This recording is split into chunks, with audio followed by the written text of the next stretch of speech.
Rev up your engines!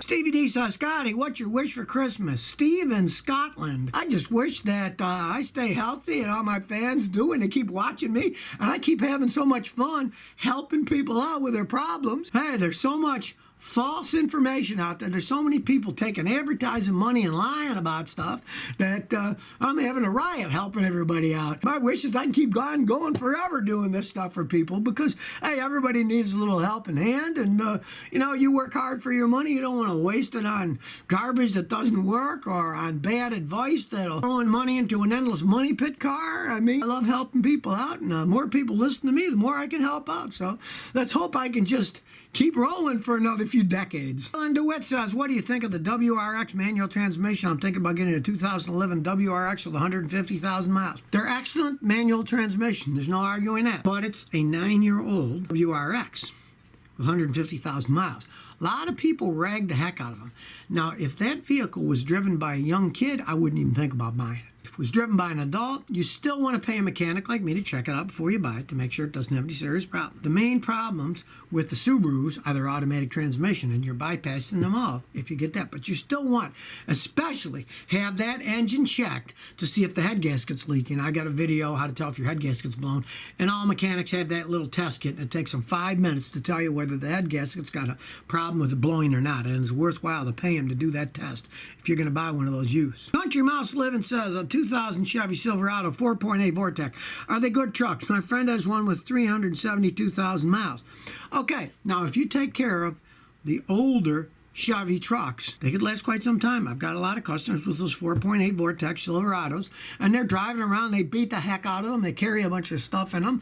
Now, some of them had to go through automatic transmissions. They did have to replace the automatic transmissions, but they said, well, that's fair. One of them at 156,000 miles, he just had to put another transmission in, and I told him, I said, if you're going to keep it, put a factory remand. He did, and it still runs fine. It doesn't have any problems with it. So, you know, if you get mileage out of something, and you got to put a transmission and you put a good factory remand unit in, what the heck? It's worthwhile.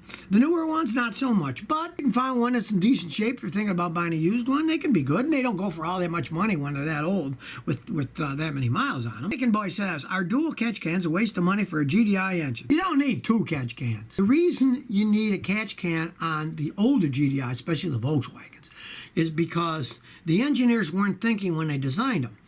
And normal gasoline engines that have the fuel injectors over the intakes, they suck raw fuel over the intake valves. It's a very good cleaner. So when your PCV valve system sucks a little bit of oil and vapors from the engine crankcase in, that oil that goes over the valves is cleaned immediately. In the GDI engine, there's nothing but air going over it. So then when that air with oil gets in it, it clogs up the valve and the heads inside. So it's a good idea to put an oil catch can on an older GDI engine. But the newer GDI engines, the good ones, they have a dual setup. They have a fuel injection set on the intake to clean the valves, and then another on GDI to run it to get more power and best gas mileage. And you don't need one on one of those. For the older design, it is a pretty good idea to put one on. Damage42X says, hey Scotty, is it possible for a bad radiator to leak a little air inside the system without leaking coolant and causing air bubble? Theoretically, it's possible, but realize that you're running your car, you got a leak in the radiator, it's a pressurized system, and at some point in time when you're driving it,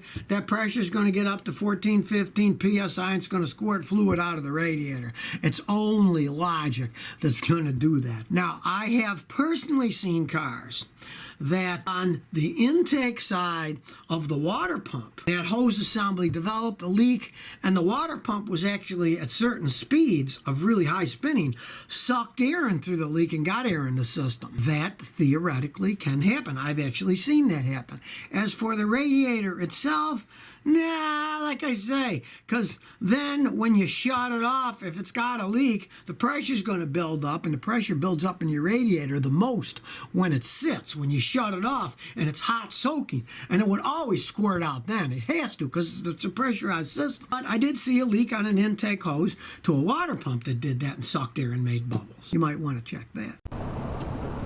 So if you never want to miss another one of my new car repair videos, remember to ring that bell.